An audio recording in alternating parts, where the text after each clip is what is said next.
Welcome to Nightlight. Step away from the mainstream and gather around as we enlighten the world and our realities and travel this cosmic journey we call life. Join us as we share with you and provide that beacon that can guide us all to a better way.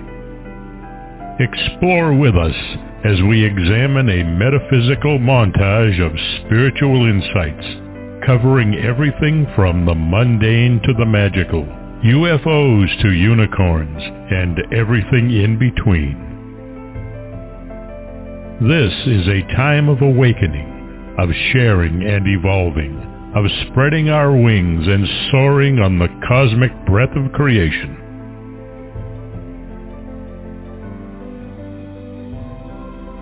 Come and join with other light-minded spirits as we weave our lights together to seek understanding, enlightenment, and, with a little luck, some wisdom. This is Nightlight, a reminder that you are never alone.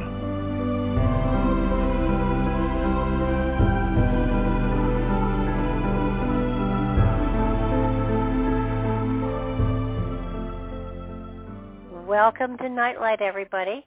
So glad you could be with us tonight, sharing your time with our time, and hopefully getting some insight, wisdom at the very most, and at the very least some entertainment out of us.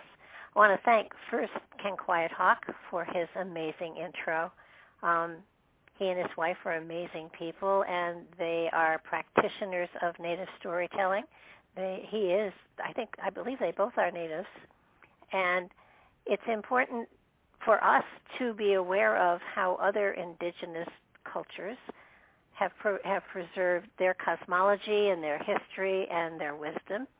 And the native storytellers do it with, of course, stories. And they're amazing stories, and they're enlightening, and they have been passed generation to generation to generation long before the written word. So check it out. Check him out. All you have to do is Google him, and you'll find him, Ken Quiet Hawk, Native Storytellers, and you'll be amazed at what you learn. Now, for tonight, Mary Joyce is with me again, and I can't tell you how excited I am because she is the editor of probably one of the best websites out there. It's called skyshipsovercashiers.com, and she gathers material on all different topics, on all different subjects, and she writes articles on them that are so profoundly informative, it's amazing. I try to check it out at least once a week, sometimes even more often, because you never know when she's going to come up with something fascinating. And the material is phenomenal. She's written 4 books, all of which are fabulous. And they're not a coffee table book exactly, but you can read through them in a good day. And along with the website, the books have lots and lots of pictures that are illustrative, and it's an amazing way to gather knowledge and wisdom, and I think that she has got herself a formula here that is really very profound. She is always fascinating, never boring, and always has so many enlightening things to share. It's just amazing. So, welcome to the show, Mary. Hi, how are you doing tonight? Doing very, very well. Hello. Thank you. How about you? Good. I think we ought to let your listeners in on a little bit of the background. You and I talked a few days ago, and we kind of decided behind the scenes that with the world the way it is right now, that you and I maybe together could encourage people to pay attention to their gut feelings, to their own psychic abilities. And there's ways that you can kind of encourage it within yourself. And I think at a time with so many things going on in the world, perhaps this is a good time for people to get that, I call it a phone line to God or phone line to heaven, hooked up and working. I think you're absolutely right. There's so much going on out there and so many conflictory stories all over the place that your best advisor is the one inside, and trusting your gut is I know it sounds very, ridiculous, but it's true. Our internal um, scanners, so to speak, do give us warnings. It's just a matter of not always paying attention to the signals we're getting because we're not sure if it's our imagination or if it's for real. And the animals have that ability.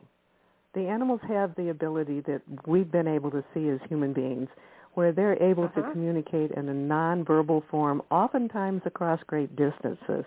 And let me just share one quick story, because if elephants can do this, it should encourage we humans to be able to focus on a little bit more.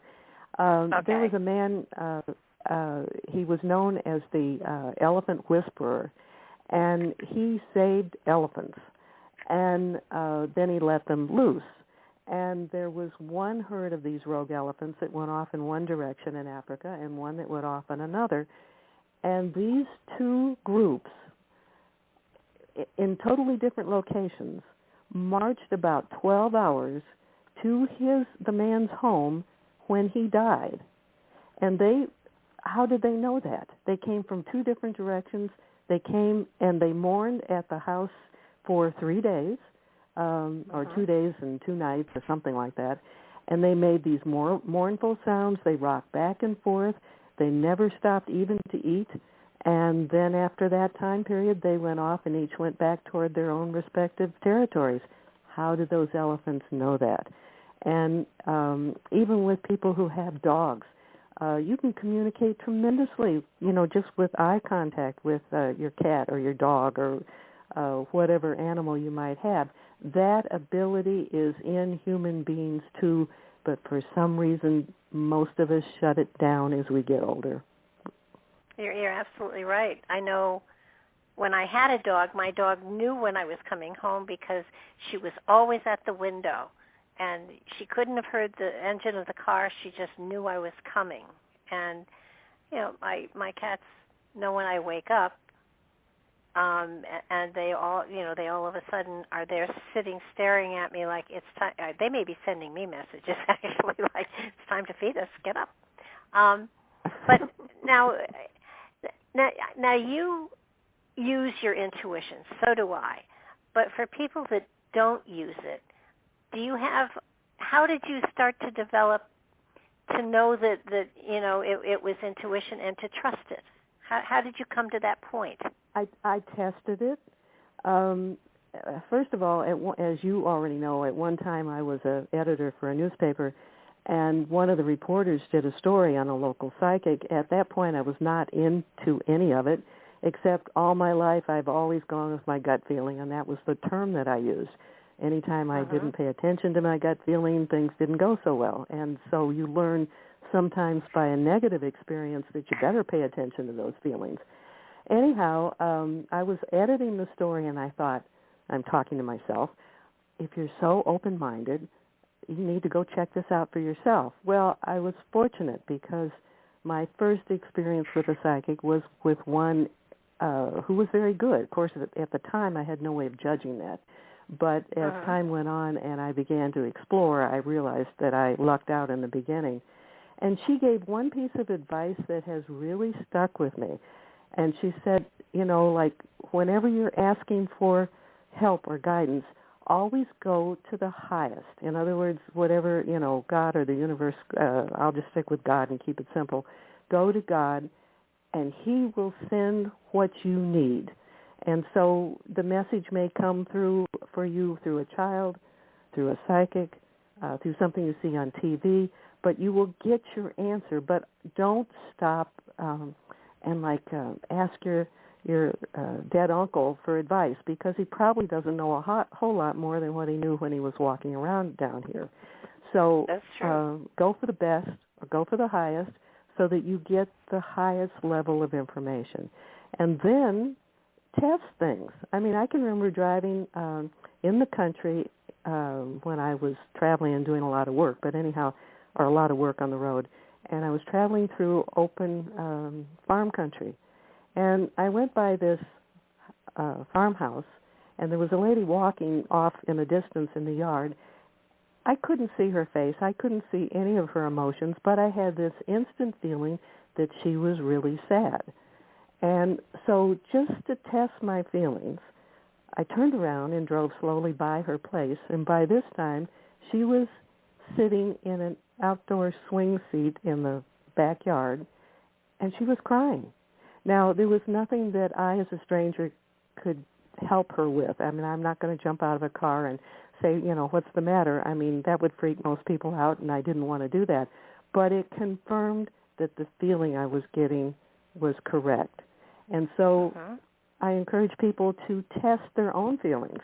And that's one of the ways you can do it. If you get a gut feeling and there's a way you can kind of check it out, do it. I mean, when I traveled a lot and I spent time waiting for airplanes in airports, sometimes I would get real strong feelings about what somebody in the airport sitting across from me did, or something about their life.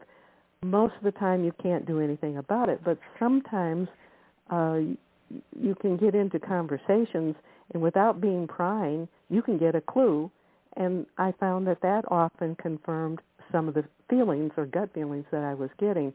So the more you test your own feelings, the more you will trust your own feelings. That's true. That's true. There's I have found also that, now this is going to sound weird, but I'll explain how I tested. I've tested this a number of times.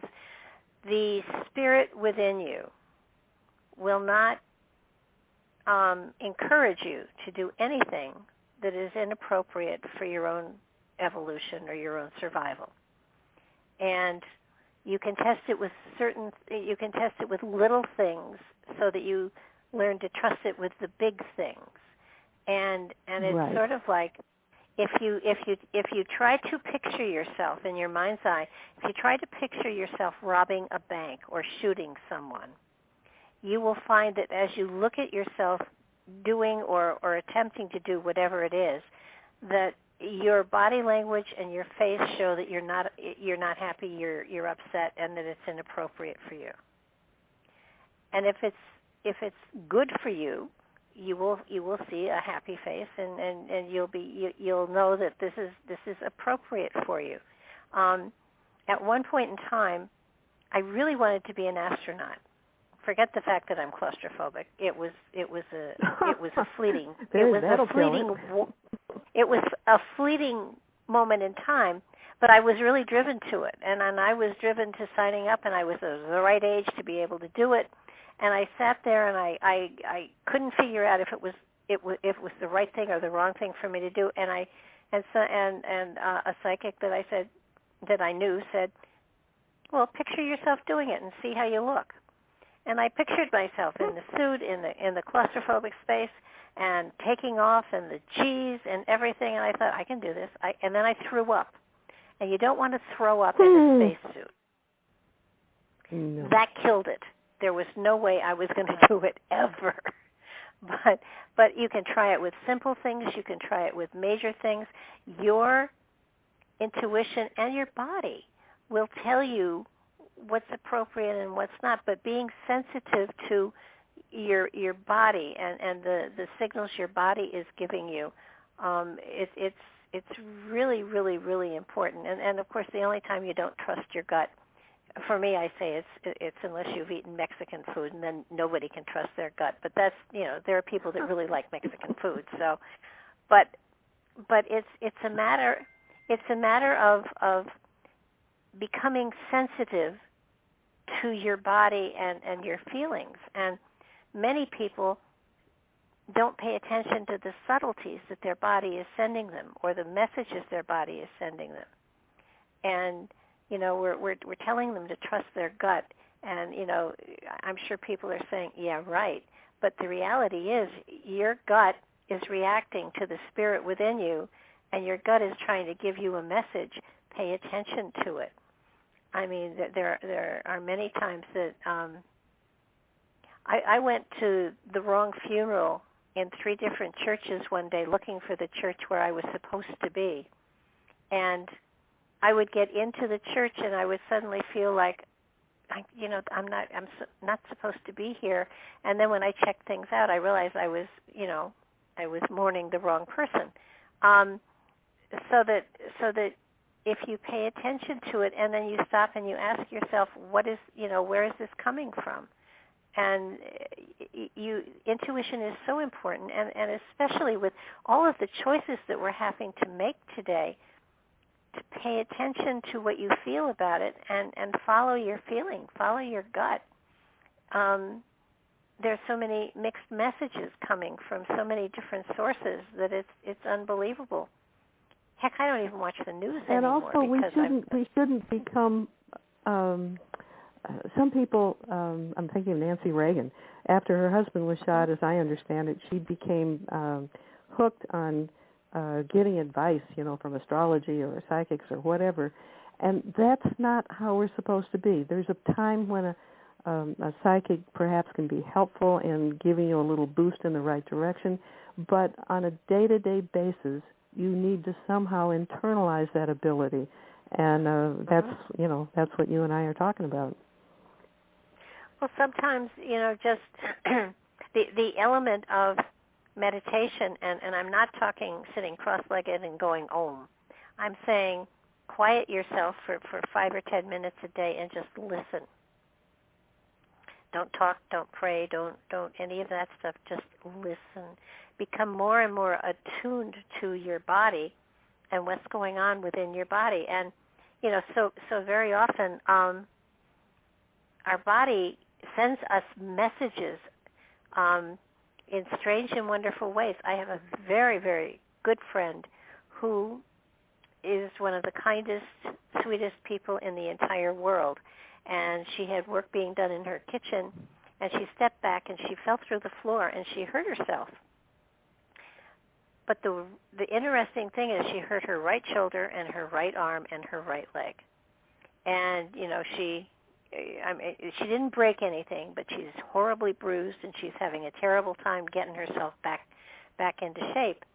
And when we were talking about it, I said, did you ever consider that this might have been a message of some sort as well as everything else? Because it's your right side, and your right side is where you give. And is it possible that you've been lifting more than you should, giving more than you should, and not allowing a balance to exist within your life? And after she thought about it, she said, that's absolutely true. I do overgive. Now, that's the kind of advice that a psychic can be very helpful in that kind of situation. It's just I don't want to see somebody on a daily basis almost or weekly basis get hooked on having to get their information through somebody else. Oh, no, you're absolutely right. And everyone is psychic.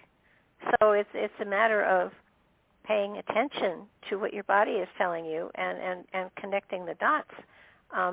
Another great way of doing it is keeping a journal of the synchronicities that go on in your life, because they come and they happen, and if you pay attention to them and if you journal them down, they increase. I think we're at a point in time where it's really crucial that people open up those portals inside of themselves to link themselves to the divine, to allow information to come through from the spirit that travels within, because this is a time where we really have to call upon the powers we have inside of us, because it's hard to know who to trust outside of us. Right, because we get mixed signals from every direction. And there's sometimes focusing on one simple thing will allow that kind of information to come in. I'll give you 2 examples. One is, I can remember my dad, when I was growing up, he would stretch out on the living room floor with his eyes shut, playing quiet classical music. He would never have said that he was meditating. I think he would have been shocked if somebody had suggested that he was, but that's what he was doing. And so that just playing the simple music and tuning out everything else and not really thinking, then the thoughts can come in that can be helpful to you. There's other people who are very active. I have a friend who's a tennis player, And she, when she's out there, batting the ball around with somebody, that's when ideas will come to her. So sometimes the mere activity of something different will allow the information to come through. Oh, geez, yeah. Um, I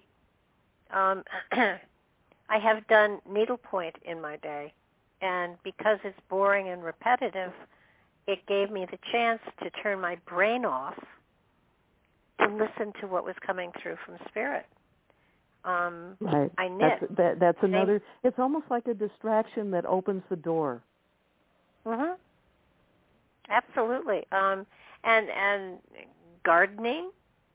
I have a friend who folds laundry, and I find that when you're doing something that is mindless, your ego goes out to lunch or goes to the movies or wherever, and that gives the rest of the information that's inside of us to come forth.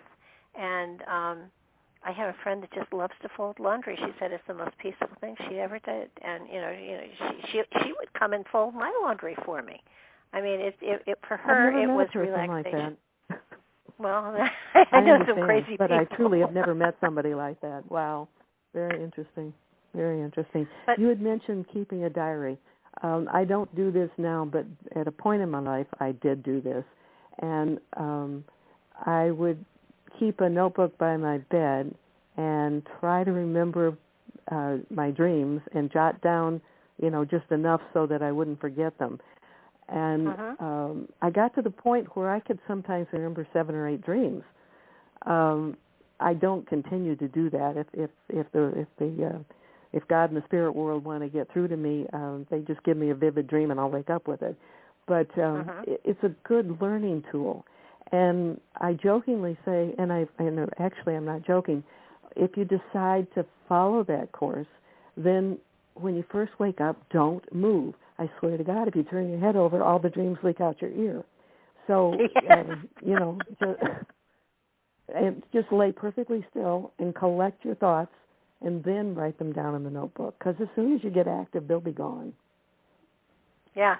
You're in a state of between alpha and beta and theta and all of that. You're in that dream state so that you can remember them vividly. But if you're right, if you move, they're gone, and you're up and running. Yep. It's really, really interesting. But that's just another tool to kind of get people to open up a little bit. And then start asking. This is an outdated analogy because it goes back to the time that there were payphones everywhere. But it's like everybody has a phone line to God. You don't have to put your quarter in somebody else's telephone.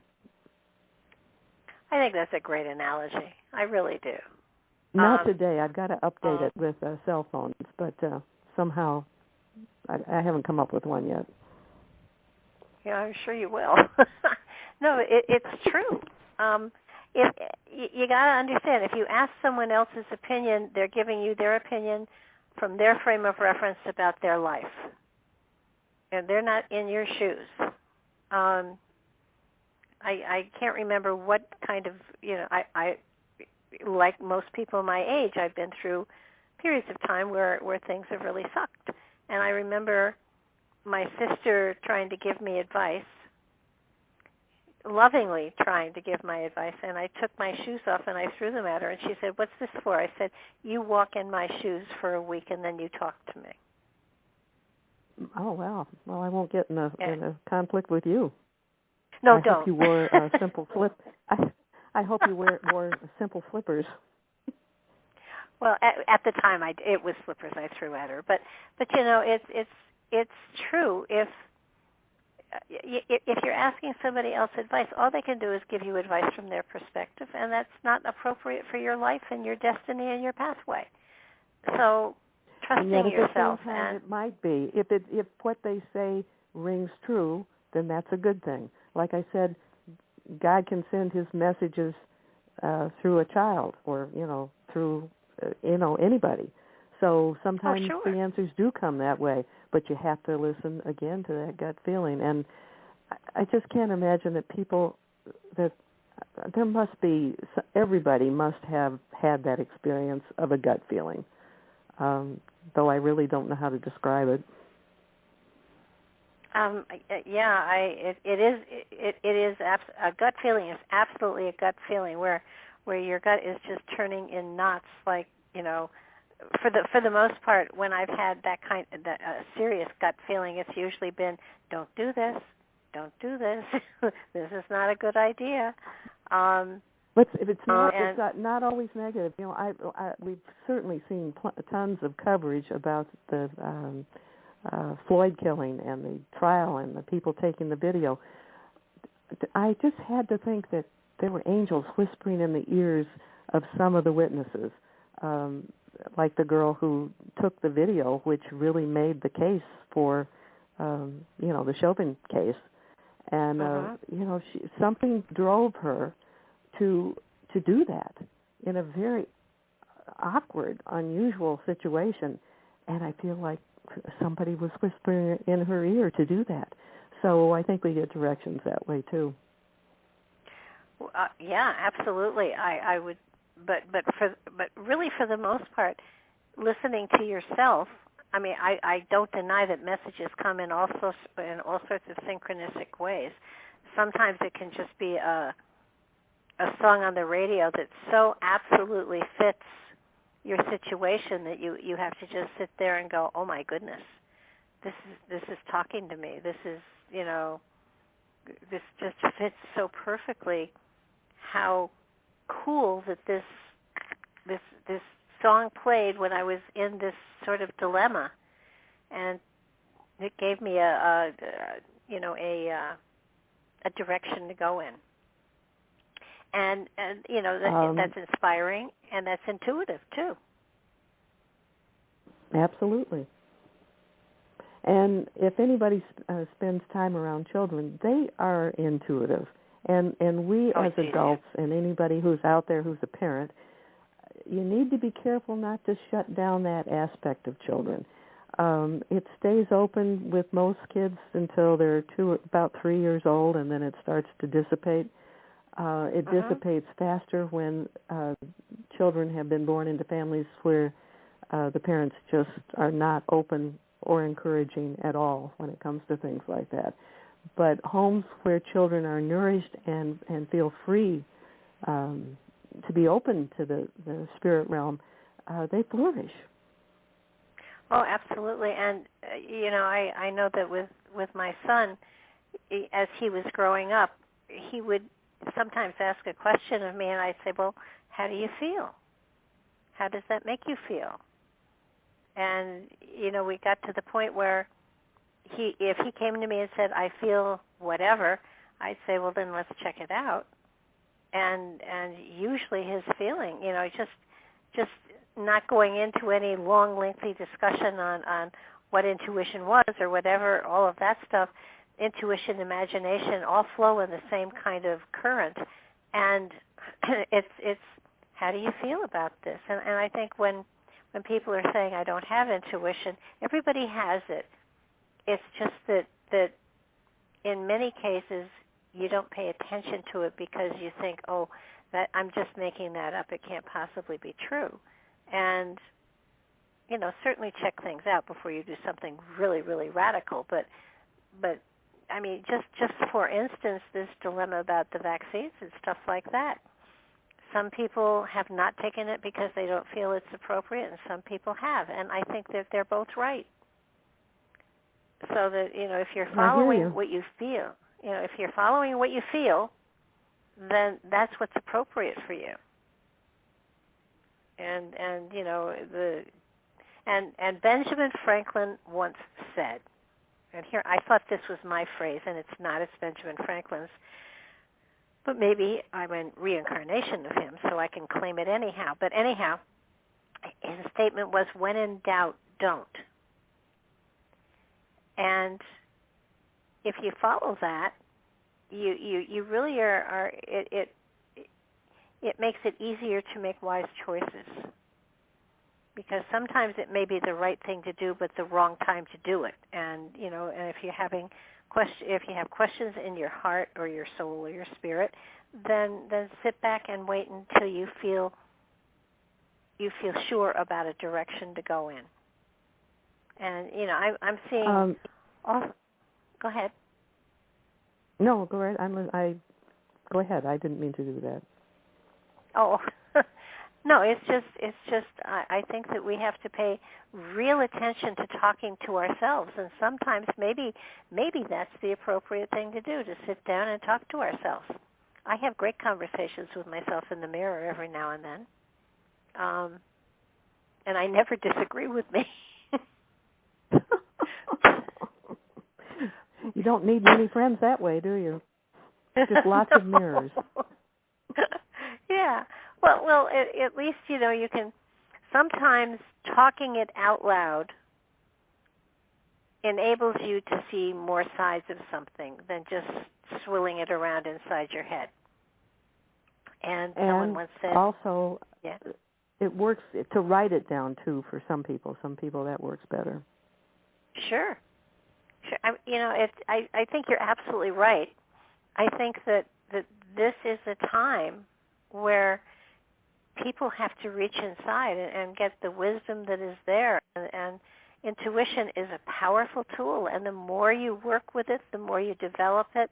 And I must say that while on some levels one could call me very intuitive, there were times when I tried to pick lottery numbers, and I lost a lot of my mother and I played the lottery, once a week, and we never won anything.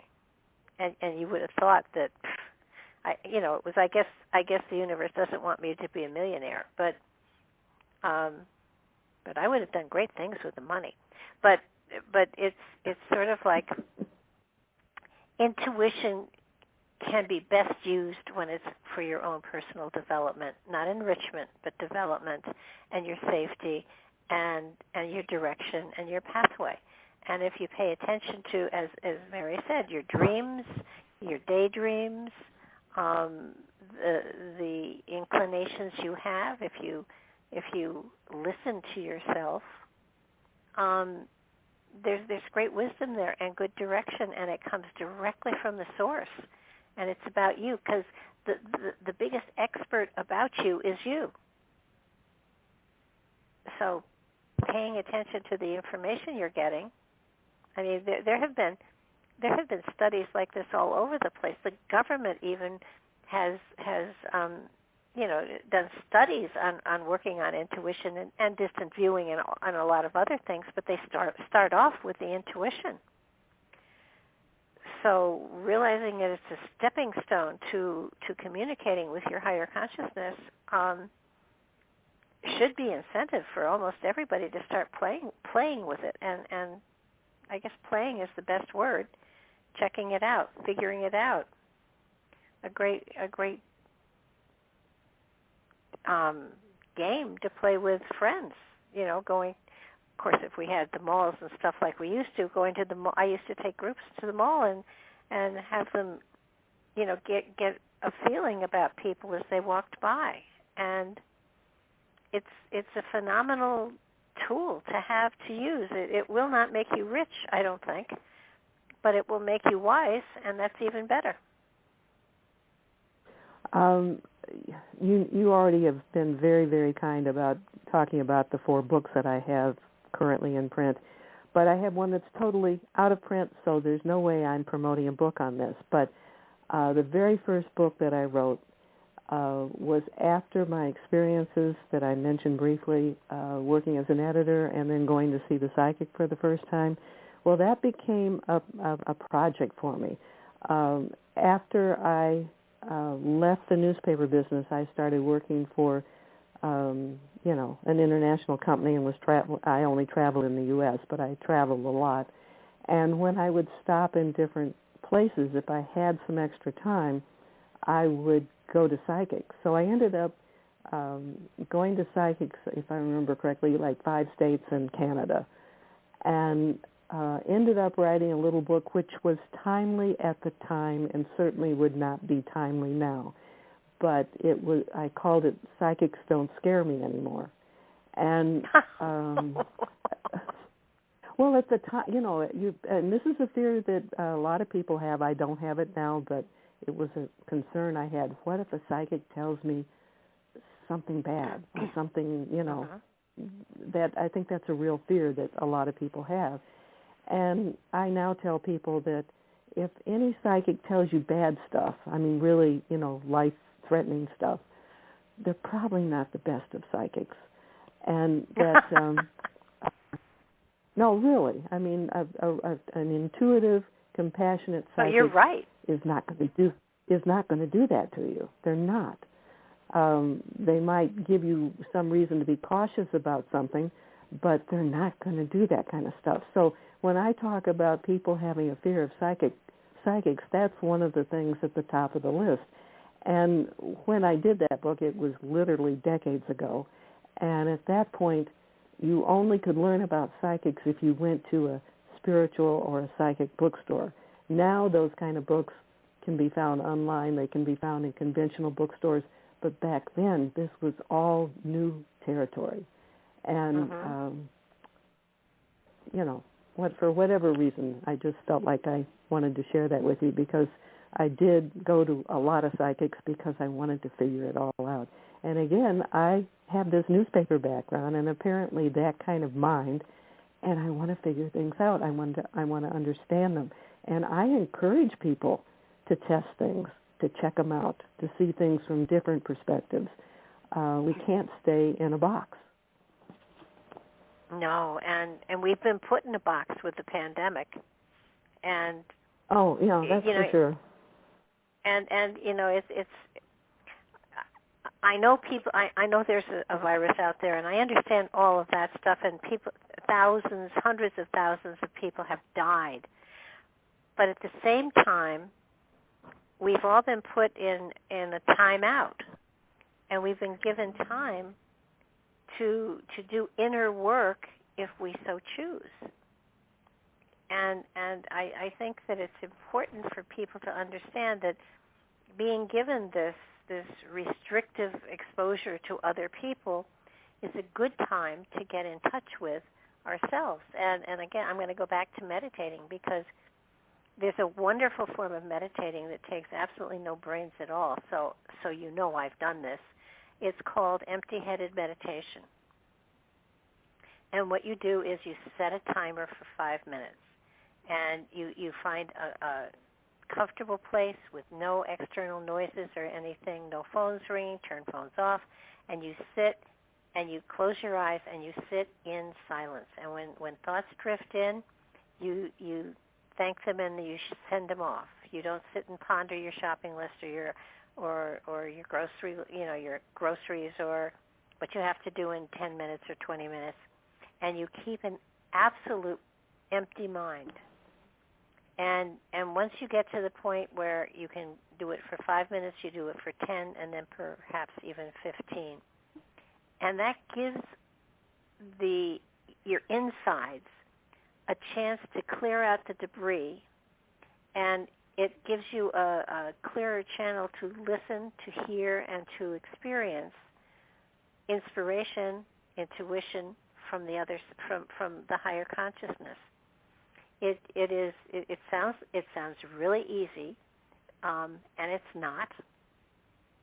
But the longer you can sit and not have a thought and just let your mind settle, it's a profound experience. And then of course, you can balance the left and right hemispheres of your brain with the paradrhythm, and get yourself really centered. We've been given time to get in touch with ourselves here. And a lot of people have done exactly that. And if you're still feeling frustrated and angry or upset or whatever, these simple tools help you get in touch with yourself so that you can get messages for yourself and you can get your intuition working so that when life does pick up again, and it will eventually, that you've got another tool to utilize to help you navigate through your lifetime. And it's a great tool. It's really, and like I said, lottery tickets, forget. I don't know. Maybe some people do win, lotteries with their intuition. I've not met any, but No, having your I'm not good intuition, at it at all. having your intuition But flowing. there's a difference. When it's a true spiritual psychic connection or information. It's a sense of knowing. You just know. Oh, That, absolutely. for me, never happened when I played, I'm not too far from Harrah's Casino, and here in North Carolina. And I don't know, I never had that same feeling as that, just that all-over feeling of I simply know. That never happened when I went to the casino. So there is a difference from my personal experience. My belief is, and it's not written down any place, but it's my belief, that if you're going to use a gift or a talent that kind of, it's, you know what it's like? It's like our bodies are like a very, very expensive car with all the bells and whistles. But it didn't come with an owner's manual. And so most of us are just learning where the radiator is and where the lights are. But we haven't found all of the other bells and whistles that are there that can enhance the vehicle that our spirit is traveling in. And good analogy. I got a new car. Well, it wasn't a new car. I got a used car many years ago. And I can remember going someplace with a friend of mine and realizing that I didn't know how to turn the windshield wipers on. We had to pull over to the side of the road and get out the owner's manual. And, gotcha. Without it, we weren't going anywhere. Well, our spirit, there is an owner's manual, but our spirit has it. And we have to listen very carefully for our spirit to give us the advice on how to navigate this journey that we're on. And every now and then I'll just sit and be befuddled by something and say, all right, I haven't the faintest idea how to do this or where to go or how to handle this. And I will sit and I will listen. And I will, no TV, no radio, nothing on. Just sit and listen and breathe. And almost always some form of insight or inspiration comes to me after about 10 or 15 minutes. And it's sort of like, oh, how could I have not thought of that? And so it's a matter of, first of all, putting yourself in that position and then getting information or insight and then, like you said, testing it because it needs to be tested. Don't go off half-cocked, but test it on little things until you get to the point where when a big thing comes along, you have the security of knowing that you've gotten good, valid information.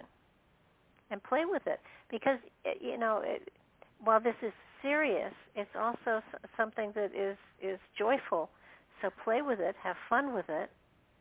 Try to anticipate who's going to be the next person that calls on the phone.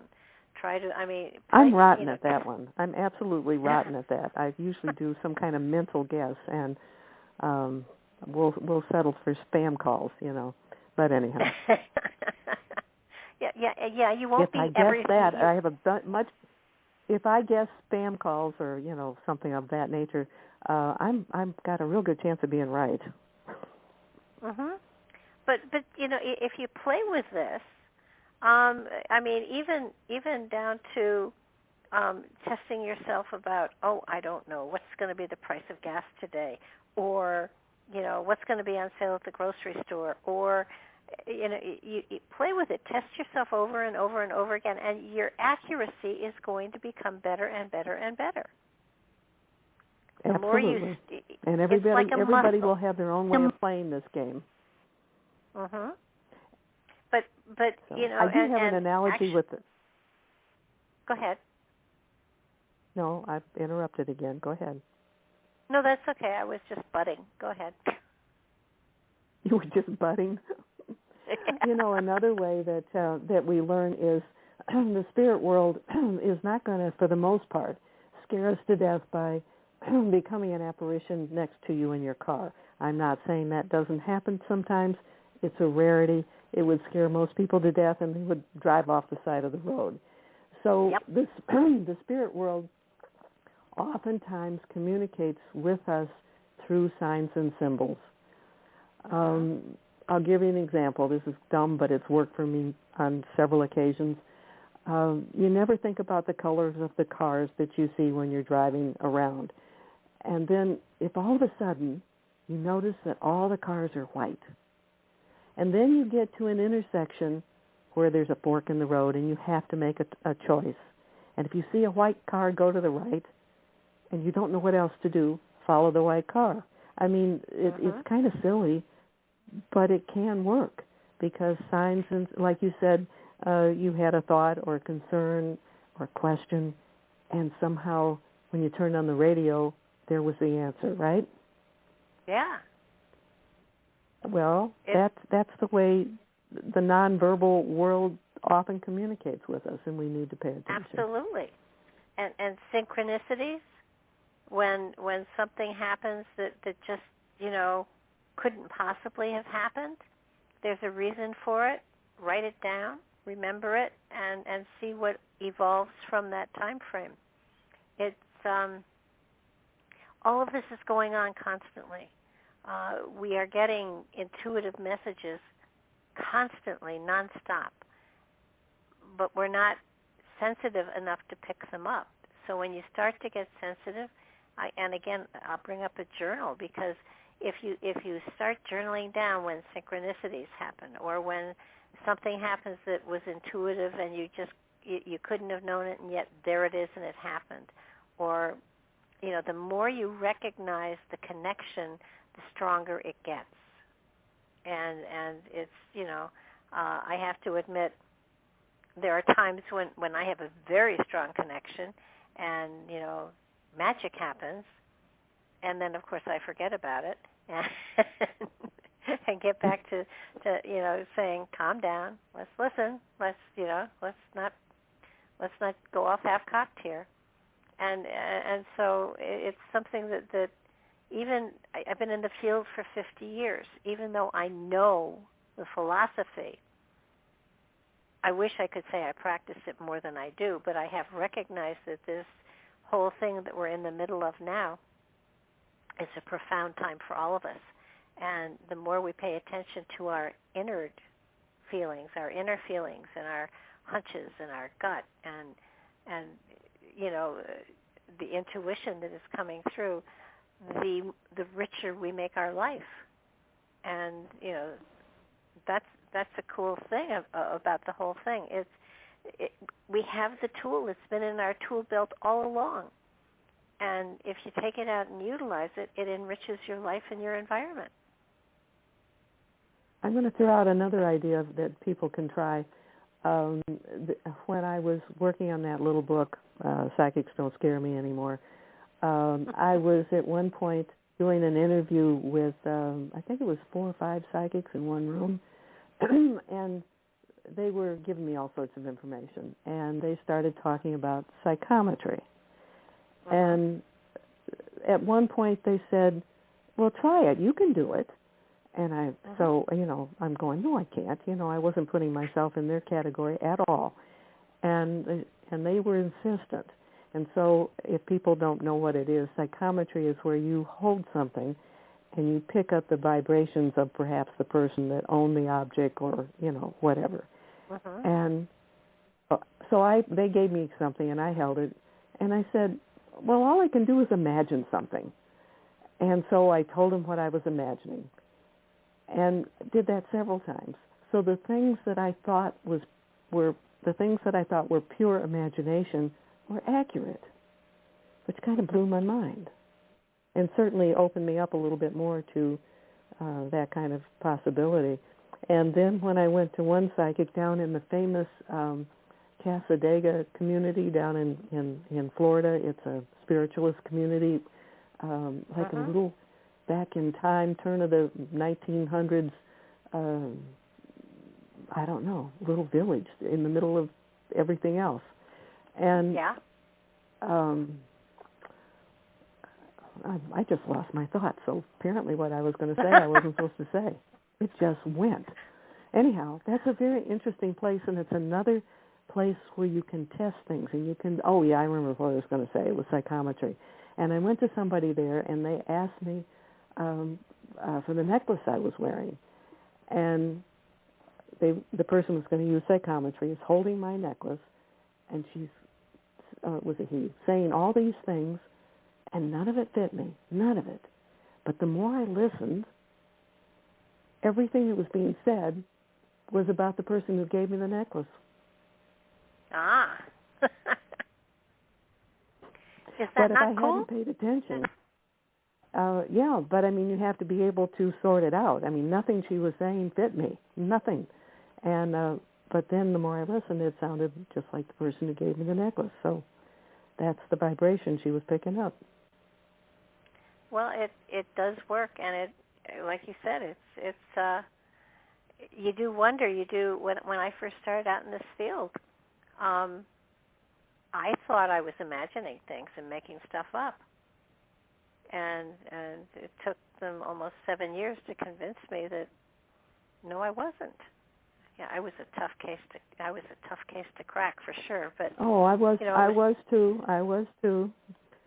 The time, I mean, the time when I was what I would call opening up to all of this, I felt like I was in boot camp, because every time I stood up from or a boxing ring, every time I stood up, got on my feet again, they knocked me down again. They were not giving me, and I'm talking about the spirit world, they were not giving me the opportunity to buck and run away. I had to confront it and accept it, and so I call it my boot camp. I think that's cool. I think that everybody is psychic. Everybody has these gifts, and it's a matter of if you want to develop them, you can, and if you don't have to. But the more you develop, the more that you utilize them, I think the richer your life gets. And you know, you go from I tell people that the more you utilize these energies, the spiritual, the psychic, that your life goes from being black and white to technicolor. And it does, because you become more sensitive to your environment and to everybody in it. You understand more about yourself, and by understanding more about yourself, you do start to understand more about other people as well. And it makes everything richer. But specifically for this time frame, it's important that people trust their gut and understand that there's a talent, there's a gift inside of them that if they develop it, their life becomes richer because they have a greater sensitivity to themselves. And the more sensitive you become about yourself, the more sensitive you become about other people. So it makes you a far better perceptor of everything that's around you. And I think it's important to encourage people to understand that there's not just one way to do things. I mentioned the person out on the tennis court. I mentioned my dad stretched out listening to quiet classical music. Both of them were meditating and getting information. Another friend really into horses, totally got lost and would pick up stuff either when riding or even when grooming the horse. So for many years, we were kind of bombarded with the idea that you had to sit in a lotus position, you know, and say and, you know, do different things. There's not one way of doing this.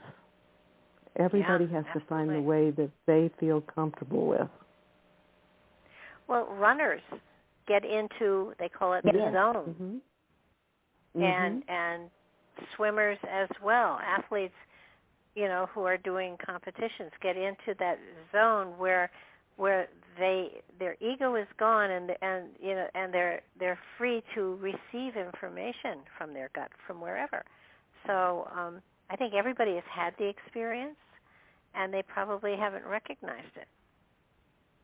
And, the more you work with it... And now's the time to recognize it and give it some fertilizer. Absolutely. And it's like a muscle. The more you use it, the more you apply it, the better it gets. And, it's something that people who are shamans and people who are heavy-duty spiritual people work with it all the time. But if you just have it, if you're just using it in your everyday life, that works too. It's just it's not use it or lose it. It's use it and make it better. It's never going away. Right, The that's talent, a the good gift statement. is always, it's always going to be there. But by using it, you make it greater, and you can utilize it more in your everyday life. I know. I have. I can remember once. I think I was bidding on a house, and I put an offer in, and they came back, and it just didn't feel right, and so I said no. And I can remember I had a husband at the time. He said, "Are you crazy?" And I said, "No, they have to meet our price." And again, "Are you crazy?" And I said, "No, I just know that they will come down to our price if we back off." And I heard about it for quite a while, but they came down. I just at that moment knew that they would come down to our price. And remember, I mentioned the first psychic I went to, and look, in hindsight, I realized how good she was. And she said the sense of knowing is above the psychic level. So when you truly know something, you just know, that's a higher level than just pure psychic, tuning in. And oftentimes, when you just know something, sometimes you go mentally searching for reasons to justify that. But it's the knowing comes before the justification. And you cannot argue that knowing. There's no way you can shake it. So if you suddenly know something and you can't shake it, I would trust it. I would trust it. You question it, because you know something. If you question it, you'll still know it. If it's really something that's important, that knowingness will not go away at all. And I know we are out of time. And you don't have to be psychic to figure that one out, right? No, I'm looking at the clock. I know. I knew what you were doing. Anyhow, I hope that maybe at least somebody out there will be encouraged to experiment and make their own abilities flourish. Oh, I hope so, too. And I think this was a great idea, because I think at this particular point in time, people need to hear this stuff. And I think that it was a brilliant idea to suggest it, and I think that we should do this more often. We'll think of different Well, topics. listen, you have a really good evening. It's always a pleasure to talk to you. Thank you so much. Oh, it's always magical having you on board. And everybody, thank you so much for listening. You'll find this on YouTube and Rumble, probably tomorrow. And thank you for joining us. We totally enjoyed having you with us, and we will talk to you next time. Good night.